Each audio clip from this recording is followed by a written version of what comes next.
Hello, church. My name is Nelson Barreto. We are so glad to be able to bring amazing news from the southern cone of South America to all of you that year after year sacrifice so much for the Word of God to be spread throughout the world. Greetings from the church in La Paz, Bolivia.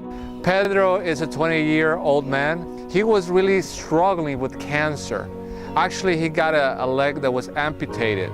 But through the love and through the care of the disciples, we started to study the Bible with him.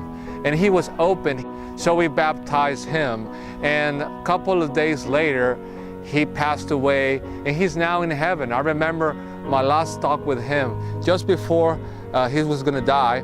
I remember that I said, Pedro, you know, you're gonna be better than all of us. And he just expressed with a smile that he was so glad he was made a disciple of Jesus Christ.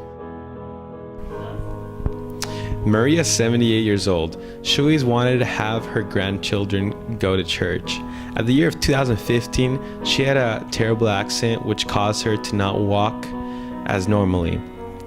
She decided to have her granddaughter Gabby accompany her to church. In that time, we had our first camp. After the camp, Gabby was cut to the heart and wanted to become a disciple. So shortly after she did. During a couple of months, she invited her brother as well, and he too came to our camp and also was cut to the heart and wanted to become a disciple. He too wanted to share his experience with his friends, so he invited Carlos to one of our brotherly soccer matches. After that, he became a disciple and invited his friend Johnny, which is studying the Bible right now and is soon to become a disciple. Because of your contribution, we're able to impact many generations. Carmen is one of our sisters in the Santa Cruz, Bolivia church. She was baptized in 1997 and made a decision to leave everything to be part of the mission field to Santa Cruz, Bolivia. During that time, she was part of the mission field without receiving any financial support.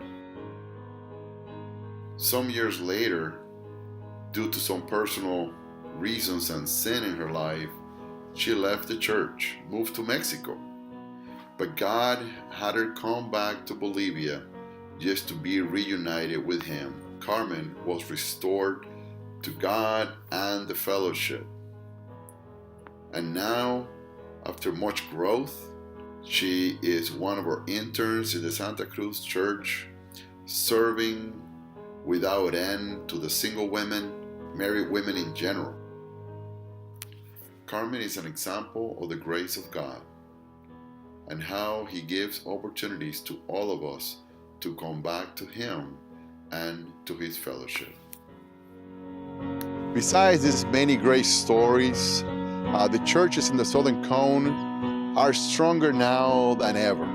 If we look back 8 years, 5 years ago to now, the churches are healthier, are stronger, are more encouraged, they are more sacrificial. I know offerings in some places have doubled. In all of our churches, local leadership is being raised up.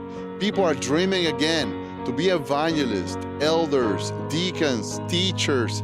We now have 2 local elders among our churches. The best days of the Southern Cone are just ahead of us. Thank you very much for your sacrifice. We love you, and keep us in your prayers as we keep working together through God's glory.